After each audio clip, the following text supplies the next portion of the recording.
Ang pag-ibig ay hindi bukat sa itsura, yaman o kahit relihiyon.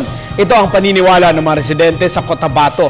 Para sa mga ito, sila ang nakakaalam kung papaano papatatagin ang kanilang relasyon. Narito ang ulat ni Manal Gingona ng PTV Central Mindanao. Puno ng kasiyahan at ng pagmamahalan ang mga Cotabateño, bata man o matanda, sa pagsalubong ng Valentine's Day. Ang pagmamahal ay walang kinikilala na tao, anyo, edad, estado, pananampalataya o ano paman. Dahil kung tumibok ang puso at naramdaman ng bawat isa ang love o pag-ibig, ay hindi ito mapipigilan. Pagkos, gagawin ng lahat para mapasaya lang ang minamahal. So, ilang taon na kayong nagsasama or nagkakaroon ng relasyon? So, mga more than 2 years na dito. So, ano yung ginawa mo para nakuha mo yung puso ni Ay, Maleha? syempre, nagpapa-impress. Magiging jolly at magiging malakaibigan. Kahit well-dominated o mas marami ang populasyon ng mga Muslim, Cotabato ay hindi pa rin matitinag at maiiwasan ng mga kabataan at magsing-irog ang magdiwang ng Valentine's Day.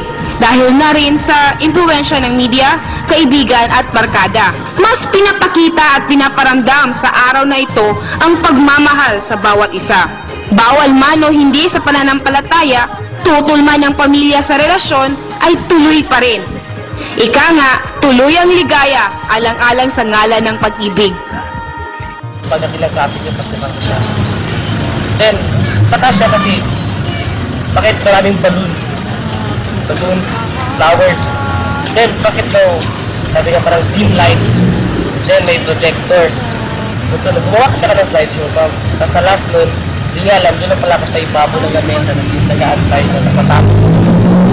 Then, pag-ilaw niya, pag-antay ng ilaw, doon, sabi ko, will you be my girlfriend again?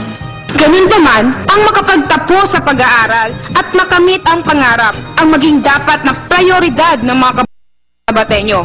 Kahit nag-iisa sa pagdiriwang ng Valentine's Day, para sa mga loveless, ang importante ay masaya at kontento sa buhay.